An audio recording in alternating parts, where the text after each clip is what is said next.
My wife Lynn and I have been together for 6 years and married for 11 months. Our entire history together has been very normal and never once have I noticed any weird behaviors or red flags.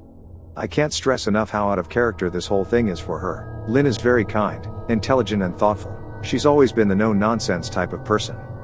Being childish, or trying to scare me is not something she'd normally do. She doesn't even like watching horror movies. When we first started dating she agreed to watch The Shining with me because she knew how much I loved horror. She was so scared that she didn't even make it through half of the movie before we had to turn it off. She isn't into anything creepy, and has never been into pranks. It's just not her cup of tea, and that's fine. But that's what was so strange about this. It's just so unlike her. I should also add that she never had any mental health issues, and as far as I'm aware it doesn't run in her family. I know some people are able to hide their mental health problems, but in the 6 years we've been together I think I'd have seen some sort of sign. 2 months ago, I was in the kitchen making myself some coffee before work. I was running a bit late that morning and knew I wouldn't be able to make it to Dunkin' Donuts for my usual morning fix. I took a sip of my coffee as I hurried down the hall towards the front door, when I happened to notice Lynn peeking at me from around the corner ahead of me. I could only see her eyes, and a strand of her long dark hair hanging against the wall. The rest of her body was concealed behind the corner. I nearly spilled my coffee when I saw her. I did burn the shit out of my lips. "Geez, Lynn," I said, wiping a few drops of coffee from my pants. "You scared the shit out of me." She immediately popped out of view like a little kid that had been caught. I heard her scurry off towards the living room, and by the time I got to the front door she was out of sight. It was really weird, and just totally out of character for her like I said, but I also found it kind of funny that she was being more playful and a little less serious. I shouted that I loved her, and called her a weirdo. As I shut the door behind me I heard her laughing. Her behavior was a bit odd, but it certainly wasn't something to call a priest over. I forgot about it by lunch, and by the time I got home she was her normal self. I didn't bring it up and neither did she, and life went on. The next incident happened 3 days later. It was around 2 a.m. and I had woken up to get a drink. I was standing at the kitchen island, jug of OJ in hand, when I felt wrong. For whatever reason I looked down at the floor and saw my wife's smiling face staring back. She was peeking at me from the other side of the island, staring up at me with wide unblinking eyes and grinning. Grinning like the Cheshire Cat. I screamed, I'll admit it, not out of irritation but fear. For some reason at that moment I was scared. At the sound of my scream Lynn scuttled backwards out of my view, her hands and feet smacking the tile floor as she hurried out of the kitchen on all fours. I didn't run after her, or even yell after her. I just stood there frozen in shock, wondering what fuck had possessed her to do that. It took me a little longer than I'd like to admit to go back upstairs, but I eventually did. When I got to our bedroom, Lynn was lying on her side, asleep, or at least pretending to be. I stood there for a while, watching her breathing to be sure she really was asleep. I had the feeling she might jump out at me the moment I got into bed, but she didn't. I climbed into bed and she didn't even move. Her breathing was soft and deep and I was starting to wonder if I'd dreamt the whole thing. The next morning I waited for her to come down for coffee, and after handing her a mug and kissing her cheek I decided to ask her about it. "What was that about last night?" I asked, keeping my tone light so I didn't offend or embarrass her. She frowned over her cup of coffee, shaking her head like she had no clue what I was referring to. "You were peeking at me again. From over there," I said, pointing to the spot on the floor by the kitchen island. She followed my gaze, and when she looked back at me she burst out laughing. She laughed so hard that I couldn't help but join her. "You creep me the fuck out sometimes, you know that?" I said. She giggled and set her cup on the counter and wrapped her arms around my neck. "You creep me out all the time. So I guess we're even," she teased. We said our goodbyes and left for work. As I drove I kept thinking about how creepy it had been seeing her grinning at me from behind the island like that. The sounds her hands made on the floor as she crawled away. I told myself she was just trying to be silly, just trying to join me in my love of all things horror. It's not like I was afraid of her, but it still didn't sit right with me. I started seeing her peeking at me more and more. Sometimes she'd be peeking out from behind the couch or living room curtains. Once she even managed to get inside her grandmother's old trunk that sits at the foot of our bed. I might not have even known she was there at all had the trunk's old hinges not given her away. She'd had the lid propped up just enough so that only half of her face peeked through. She'd been grinning like an excited toddler. It was unnerving. I didn't even know what to say to her. All I could do was stare. When I finally found my voice, I asked her why on earth was she doing this. She didn't answer, but she had slowly closed the lid, shutting herself inside the trunk. I just walked away, feeling disturbed. I didn't understand why she was doing it, but it clearly made her happy. I just hoped she would tire of the game quickly. Lynn didn't peek at me for the next 2 weeks. I started to think she was done with her weird prank and I was relieved. We were watching a show on Netflix one night and I jokingly said that I hadn't seen her peeking at me lately, and that she must have given up on her spy game. She looked up at me with a small smile and said, "Maybe I've just gotten better at it." I didn't say anything, but I wondered whether or not she was joking. For the next few days I couldn't stop thinking about what she'd said. Was she still peeking at me when I wasn't looking and I just hadn't noticed? And if so, what the hell was she getting out of this? I started to feel paranoid, constantly checking whether she was watching from around the corner, or behind a door. I was jumpy whenever I was home and she wasn't in full view of me. I felt stupid and a little crazy. But after a few weeks without another incident, I began to relax. I stopped checking behind furniture and walls and told myself it was just a bad memory.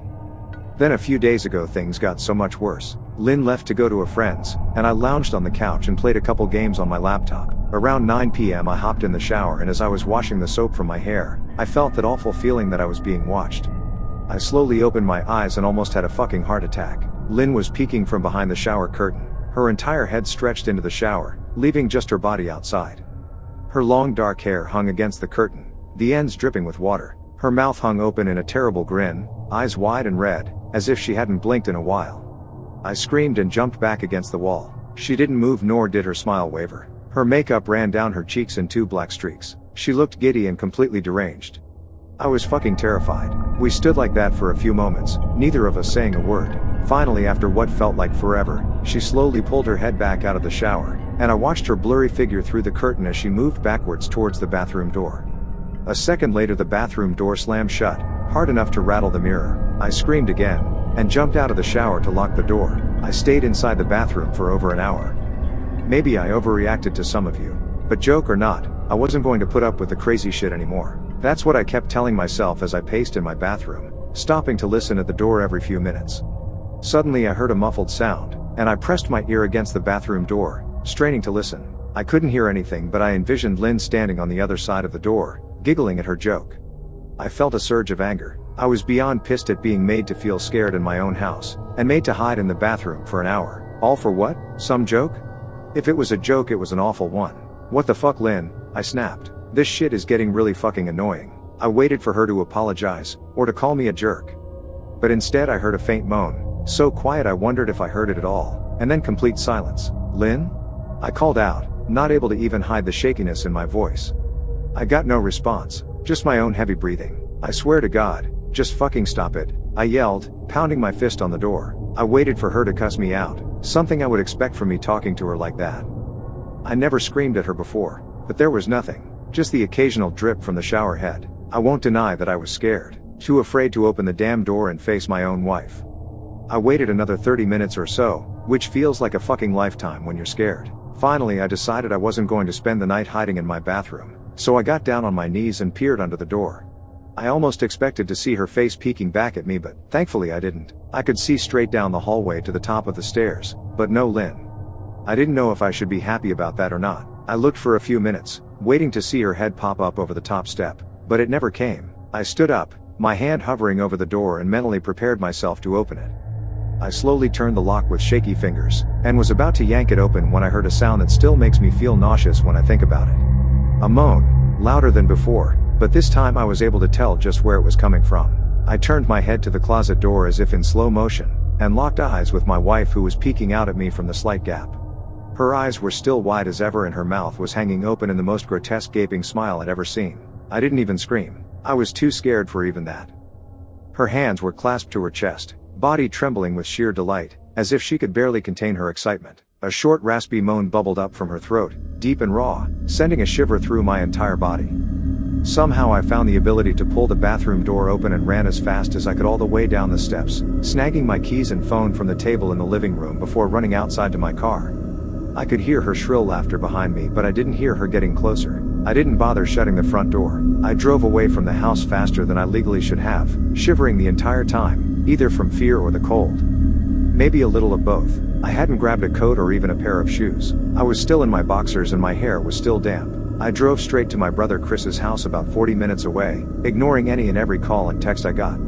I didn't check my phone until I was safely parked in my brother's driveway. Lynn had called 4 times and sent a flurry of texts, all wondering where I'd gone and why I left like that. I threw my phone at the dash in a rage, furious at her nonchalant attitude. My brother and his wife were surprised to see me, especially dressed in just a pair of boxers, but told me to stay as long as I needed. Chris lent me some clothes and asked me what happened. I told him Lynn and I had a fight, but didn't get into the details. I didn't want him to think I was overreacting, leaving my wife over a prank, even if it was a strange one. I mean, hadn't I encouraged her for years to lighten up instead of being so serious all the time? I had wanted her to relax and loosen up, but this was definitely not what I'd had in mind. I tried to sleep on their sofa, but my brain wouldn't let me sleep. Every time I closed my eyes I saw Lynn's face staring at me from inside the closet. Knowing she'd been in there with me the entire time made my skin crawl. She'd never left the fucking bathroom at all. Instead, she slipped inside the closet and slammed the bathroom door shut to fool me. The mere thought of going back home gave me anxiety. I tossed and turned, unable to sleep. Chris ended up giving me a sleeping pill so I was able to get a little rest. My sleep was filled with terrible dreams. All of Lynn's smiling face. I woke up just as the sun started to rise. My sore body ached from the sofa, and I felt drained. I knew I'd have to call Lynn at some point, but I didn't know what to say to her. I wouldn't be going home unless she gave me her word she'd never do any more creepy shit. I just wanted my wife back. Her normal serious self never looked so good to me. I was contemplating calling her and telling her that, when that familiar feeling came over me. I was being watched. I was staring at the ceiling, my heart in my throat. I didn't want to look away, but the longer I ignored the feeling the worse it got. My eyes drifted away from the ceiling almost on their own. Her face was pressed up against the window beside the couch, staring down at me with that same gaping smile. Drool dribbled down her lips, leaving 2 long streaks down the glass. I didn't know how long she'd been there, but something told me she'd been there quite a while, possibly all night. I didn't bother screaming, though I was afraid anger trumped any fear I felt at that moment. I jumped up from the couch and pounded my palm against the glass. "Lynn, are you crazy? What the hell is wrong with you? Just go home," I shouted. "Now." She didn't move, and her ghastly expression never changed. If anything, her smile only grew, as if she had never been more elated. I could hear Chris and his wife moving around upstairs, as if Lynn could hear them from her place outside. Her head twitched slightly in their direction, and she began to close her mouth slowly. Chris called my name from upstairs, obviously concerned. I turned to see him and his wife Rebecca hurrying down the steps. When I turned back to the window, Lynn was gone. The only sign she'd been there at all was the 2 streaks of drool still dripping down the glass. I tried explaining to Chris and Rebecca about waking up to see Lynn watching me through their window. They were skeptical. Who wouldn't be? Chris and I went outside to the spot in front of the window, but there were no footprints in the dirt, just a slight indent. Animal probably, Chris guessed, and I didn't argue. He and Rebecca assumed I dreamt the entire episode, but they didn't understand, and I was too tired to explain it to them. I called out of work that day and turned my cell off. I didn't want to face Lynn. Just talking to her was too much for me at that point. I really started to believe something was irreversibly wrong with her. That no matter what promises she made, we'd never be the same again. The thought saddened me to my core. I cried most of the morning. By noon I figured I was ready to confront her. Give her one last chance to explain herself. I could at least give her that after 6 years, I told myself. I turned my phone on and saw the dozens of texts she'd sent, all from a seemingly concerned wife. "Can we talk? I love you. Please call me. I'm really worried. Can you answer? Just come home." And more of the same. All texts telling me she loved me, and she wanted me home. How worried she was. Not a damn one addressing the crazy shit she pulled. Like she hadn't been acting like a character from a Stephen King book. Even her texts were different. She normally texted novels just to tell me to pick up a loaf of bread. You'd think she'd have more to say to me after her bizarre shenanigans. I know it probably seems childish to some of you who are miles away from this situation. But if you saw the way Lynn had looked at me, how she scampered away on all fours like some wild animal, grinning at me from inside the closet like a lunatic, then I think you'd find my reaction was warranted. I ended up staying with Chris and Rebecca for another night. I didn't wake up yesterday until afternoon, and thankfully I didn't see Lynn's face watching me through the window. I don't want to pry, because it's not my place, but is this fight something that can be mended? Rebecca asked. She'd made us both a sandwich for lunch, and I knew she wanted to breach the subject without seeming to be nosy. I don't know, she's like a different person, I said, choosing my words carefully. I still wasn't ready for her or Chris to know the full extent of the batshit craziness I had been dealing with. People change, Ben. But she's still the same woman you married. Maybe you both just need to talk through your issues. Whatever's going on, I'm sure it can be fixed, she said, ever the peacemaker. I think it's beyond that now. I don't think talking would help. I just don't trust her, I said. The words stung in my heart. I missed and loved my wife, but how could I live with someone like that? Living in constant fear didn't sound too appealing. Lynn loves you. She has to be absolutely crushed, she said. I don't know about that, I said. Well, she certainly seemed like it to me. I've never seen her so upset. very much unlike the Lynn I know," Rebecca said, shaking her head sadly. It took a full minute for her words to really sink in, and when they did, I felt dread worming its way through my skin. "Wait, what do you mean? You saw her? You saw Lynn?" I asked, my mouth suddenly dry. Rebecca nodded casually as if that fact wasn't nightmare fuel. Maybe for her it wasn't. "She stopped by this morning just after Chris left for work," she said, cleaning the plates from the table. "I didn't see her car though. Maybe she took an Uber or something." "Beck, what did she say? Did she come inside?" I asked, sweat starting to break out on my forehead. I began looking around, examining corners as though a predator lurked behind them. "No. She just asked if you were awake yet, and I said that you weren't. I asked if she wanted me to wake you, but she said no. Just said to let you sleep," she said as she washed the dishes. "That's all? She didn't say anything else?" I asked. "No. She looked awful though, like she hadn't slept in days. I think you should call her." I got up from the table and thanked Rebecca for lunch. I felt a little bit better at the knowledge that at least she hadn't come inside. Still, I needed to double check that the doors were locked. I sat for a while trying to figure out what to do next. I didn't want to go home, but I felt that I owed it to Lynn to help her if I could. Hadn't I swore an oath to love and honor her through sickness and in health? Clearly she was very sick. If she was sick, which I truly believe she was, I had to try and get her the help she needed. But I didn't even know where to start. I didn't want to call the police, and besides, what the hell was I going to tell them? That my wife was peeking at me? That she was being creepy? As bizarre as she'd been, she still hadn't committed any crime. Not yet anyway. The police would have probably said that I was overreacting. But this wasn't some prank. It felt wrong, dangerous even, like something sinister lurked beneath her smile. I knew as her husband I was well within my rights to have her committed. But what if she simply acted normal in their presence? She'd obviously been able to fool Rebecca into thinking she was just a concerned wife.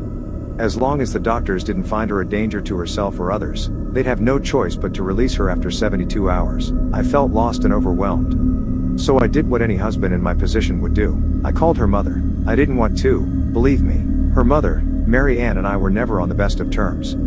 We'd never fought or anything like that. She just wasn't a very warm person, and wasn't really easy to get along with. She hardly ever smiled, and when she did, only her lips would move into a thin lip smile, leaving her eyes as blank as before. She gave off this aura that felt like she was permanently on the offensive. I'd only met her twice, and both times were for such short visits. I got the impression she didn't approve of me for her daughter. Lynn always ushered us out quickly, as she didn't want me to feel uncomfortable, which I was grateful for. Being in her mother's company felt almost unbearable. Like walking on glass. I was glad when we moved 3 states away so we didn't have to see her often. I was happy to avoid the woman, but I needed her help. I really didn't want to talk to her at all, but I had to talk to someone, and someone who knew Lynn better than I did. So I grit my teeth and did what I had to. "Yes?" she answered, already sounding irritated. "Mary Ann, it's me, Ben. Do you have a minute to talk?" I asked. I could hear her cluck her tongue in irritation. "I'm in the middle of writing some checks, but if you insist, I suppose I can spare a moment." "What is it that you want to discuss, Benjamin?" she said, coolly.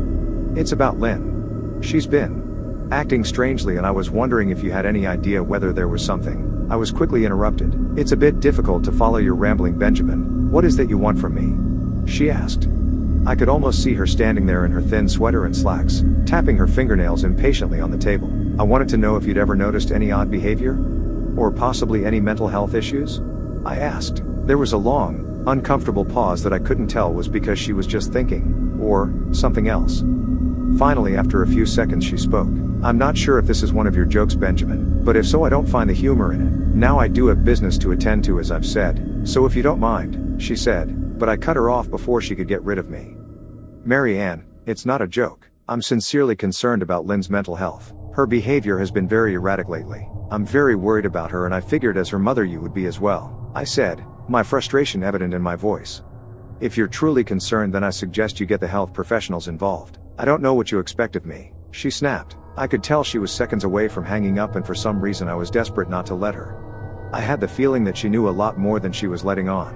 "Please. If not for me, do it for Lynn." I tried. I heard a faint shaky intake of breath, as if she were trying to hold her steely persona together but failing. "Mary Ann, what's wrong?" I started. "Benjamin, I don't know what to tell you. My only advice would be to seek professional help. Do not call here again. Goodbye." I tried to call out to her, but she'd hung up. I tried to wrap my head around the call and her refusal to help me. Even if she didn't like me, why wouldn't she want to help her own daughter? I couldn't understand that. I tried to replay the conversation, desperate to find something I missed. After a while I almost gave up, until I remembered her last words to me. Seek professional help. She'd said those words with a bit of urgency. I could have just been grasping at straws, but no, I was sure her voice had changed ever so slightly when she'd said that. As if they were very important. What had she meant? I assumed she'd been referring to medical professionals, but maybe she was referring to someone else. Someone that she didn't, for some reason, feel comfortable saying directly. Or maybe I was just desperate. I waited for Chris to get home, and after a very long and exhausting conversation with him and Rebecca, I convinced them that Lynn truly needed psychiatric help. I didn't tell them everything. I wasn't prepared to go into it yet, but I told them about our last encounter, how she'd hidden in the bathroom, peeking at me from the closet. They were obviously shocked, but thankfully they believed me. They too just wanted to help her. Still, they didn't think it was all that serious. Weird, maybe, but not dangerous. They just kept saying that Lynn had to be playing some kind of weird joke. Maybe for YouTube?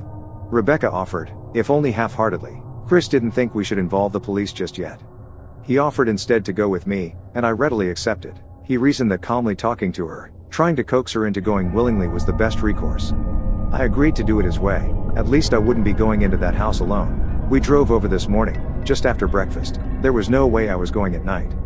When we pulled into the driveway, my stomach began doing somersaults. Her car wasn't there, but I still didn't let my guard down. The front door was ajar, and for a split second I thought we'd see her eyes staring through the gap. I was shaking and starting to sweat. Chris, however, was fine. He waited for me to open the door, his hands in his pockets like he was going on a fucking stroll through the park. I envied his ignorance. I pushed the door open and was immediately hit with the stench of rot. Chris smelled it too, and he walked in the house behind me with his nose scrunched up. What do you guys use to clean the floors around here? Shit? Chris mumbled. Shut up, I said, my eyes darting around for any signs of Lynn. The house was deadly quiet and dark despite being 10 in the morning. All the curtains were closed up tight, refusing to allow any sunlight inside. If I hadn't left it just 2 days prior, I'd have thought the house to be abandoned. We moved through each room, carefully checking any place that she might hide, occasionally calling her name. Why the fuck are you looking under the couch? Chris asked eventually. Aren't we looking for your wife?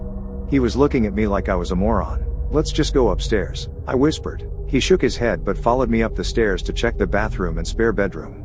On the way up, my shoes crunched over pieces of glass that looked to be littered over a few of the steps. I noticed that one of Lynn and my wedding portraits that hung on the wall along the staircase had been smashed. The frame hung crookedly, all the glass removed. I stared at the picture, a lump forming in my throat. We had taken the photo just after leaving the church, after saying our vows. She looked so beautiful in her white gown. I looked at Lynn's beautiful face. I never dreamed her face would ever be a source of terror for me. We climbed the rest of the steps and checked the spare bedroom, but it looked completely untouched. I was hesitant to go into the bathroom, my fear from that night coming back to me all at once. Chris noticed, and offered to go in by himself, but I couldn't let him do that. So we walked in together, checking the closet and the shower. The bathroom looked as if it hadn't been touched since the night I left. I don't think she's here, Ben. Why don't you pack some clothes and we'll try coming back tomorrow or something? Chris said. I nodded and went into our bedroom and shoved some clothes into a duffel bag. When I checked inside our closet, I came across the source of the smell and gagged. Chris took one look and lost all color in his face. He had to go stand by the stairs to get away from the sight and smell. I gazed down in shock at what lay inside my bedroom closet. Soaking into the rug were at least a dozen eyeballs, all carefully laid out in pairs. Some were as large as a quarter while others were as tiny as a marble. I stared down at the eyes she'd collected from small animals, and I wondered how she'd gotten them, and shuddered at the thought. Man, I thought I had it bad with Becca's shoe addiction. But fuck me, your wife's in here collecting eyeballs. Chris said, gagging. Ben, I think we should go. He called from the hall. I'm getting nauseous. Alright, I grabbed my duffel and shut the closet door on my new nightmare. I stepped out into the hall and took a deep breath of air. I could taste the rot on my tongue and I couldn't help but gag. Who the fuck lines up eyeballs in their closet like that? Chris mumbled. I tried to tell you she needed help, I said. She doesn't need help, Ben. She needs a fucking exorcist, he said. You coming or what? I can't stand the smell. His words died in his throat, and his eyes grew wide with fear. I didn't ask him why. I could feel it. Someone was watching me and I didn't think it was the eyes in the closet. I turned around, my eyes slowly scanning the bedroom. Christ, I whispered, as I finally saw what we'd missed. Under the bed, curled on her side, watching us with the excitement of a kid on Christmas morning, was my wife. She held her hands together just under her chin, and they were shaking eagerly. Now that she knew she'd been found, I could hear the quiet noises she was making, a sort of hiccuping sound in her throat, as if the excitement was just too much for her. It was unnerving to say the least. wide eyes, and that same huge smile. Everything in me told me to run, but I forced it away. This was my wife. No matter how twisted, she was still the woman I married. I had to help her. "Lynn," I said softly. She didn't respond, but her head bobbed back and forth in 2 quick little movements as if she were nodding. "Baby, I just want to help, okay? Can you let me do that?" I asked. I had taken a single step forward, approaching her like some kind of dangerous animal. "I love you, Lynn," I said softly, taking another step closer. She let a tiny moan escape her wide open mouth, and I had to resist the urge to run. Her shoulders were starting to quiver, and her eyes grew as large as saucers. I crouched down so I could see her better, and immediately saw the blood. Her hands were covered in it. They trembled more the closer I got, as if she was barely able to contain herself. "Lynn, are you hurt? You're bleeding," I said. She bobbed her head again, her bloody fingers moving up and down as if playing an invisible piano. They occasionally grazed her chin, leaving smears of blood on her skin. I wanted to recoil in disgust. The smell that was coming off of her was revolting. I could feel the vomit trying to climb up my throat. Her lips were dry and stretched thin, blood seeping between the cracks. I knew she wouldn't come out on her own, but I didn't want to leave her in the state she was in. I scooted closer and reached out to her. The excited hiccuping sounds got louder and her hands shook, fingers flexing. It was then that I could see the blood oozing from in between her fingers. "Oh my God, Lynn, you're bleeding," I said. Instinctively I reached out to take her hand, but before I could even touch her, her hand sprang out towards me. A sharp pain shot through my arm, and I fell back on my ass. My arm burned, and I could see the blood dripping down onto the carpet. I looked back at her in shock and saw her grinning madly, her fingers clutching a large shard of glass. "You all right in there?"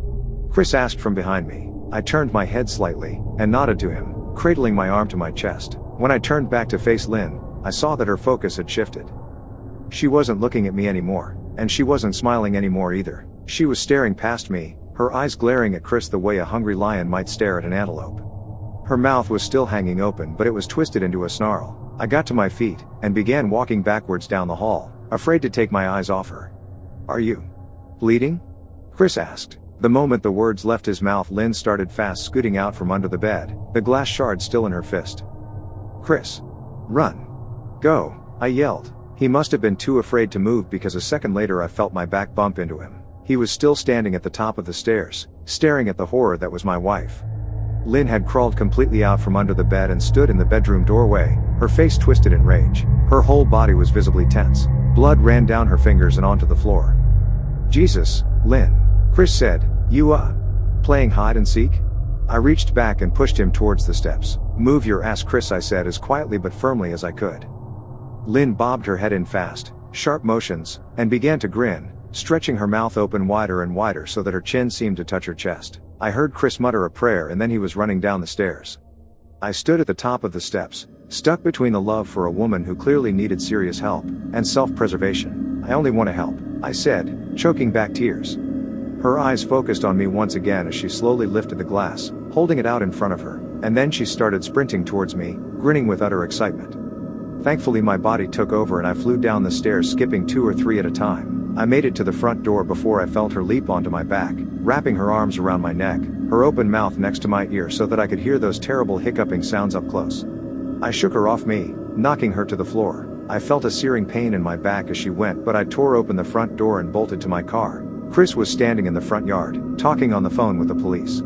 I didn't say a word, I just ran to my car and jumped in. Chris took the hint and followed me, still on the line with 911. I watched the rear view mirror, sure I'd see her there, running after us. But I never did. I went straight to the ER and got 11 stitches in my arm and 3 on my back. The police asked a lot of questions and went back to the house to do a search, but of course, Lynn wasn't there. They advised me to stay with a friend or relative for a while and to file a restraining order as soon as I could, but none of those things would matter. Somehow I just knew. I dropped Chris off at home, and went to a motel an hour away. I wanted to put as much distance between me and Lynn as I could. This is where I've been for the last 4 hours. I thought maybe the police would find her, maybe they'd get her the help she desperately needs, but now I don't think so, because 40 minutes ago I got a text from an unknown number. Just 3 words, "I found you," and a picture attached. The picture was dark and grainy, but I instantly knew what it was. There was no mistaking my wife's eye. I started typing this out immediately after. I don't know what to do. I'm alone and scared, and I can't help but feel that I'm being watched.